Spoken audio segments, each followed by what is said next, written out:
क्या मोदी जी को अब वाकई इस्तीफा देना पड़ेगा?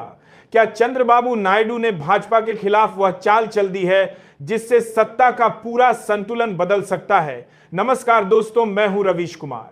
दिल्ली की राजनीति में उपराष्ट्रपति चुनाव से पहले एक ऐसा तूफान खड़ा हो गया है कि सवाल गूंज रहा है, क्या मोदी जी का सिंहासन सचमुच हिलने लगा है?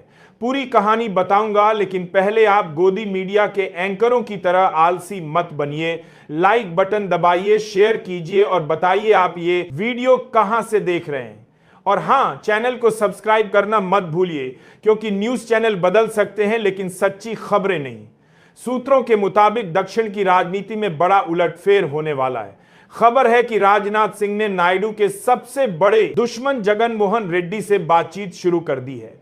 यह खबर आते ही नायडू सतर्क हो गए और समझ गए कि भाजपा का अगला वार उन्हीं पर होने वाला है।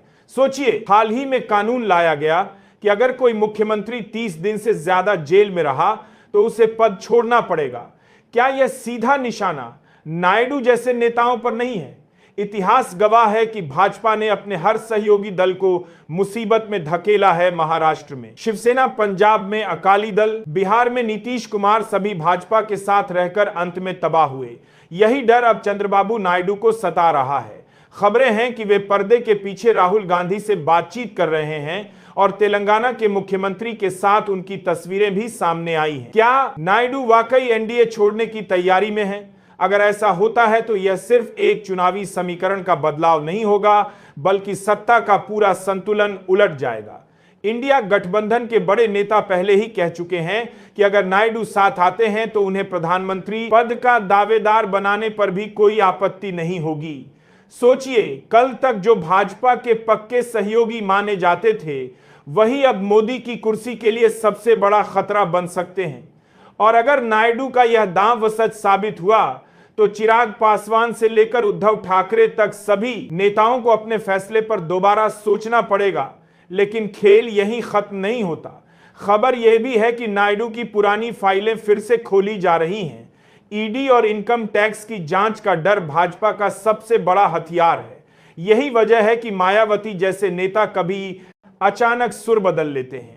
अब सवाल यह है कि क्या नायडू भी डरेंगे या फिर मोदी सरकार की जड़ें हिलाने का बड़ा दांव खेलेंगे? उधर भाजपा के भीतर भी सब ठीक नहीं है।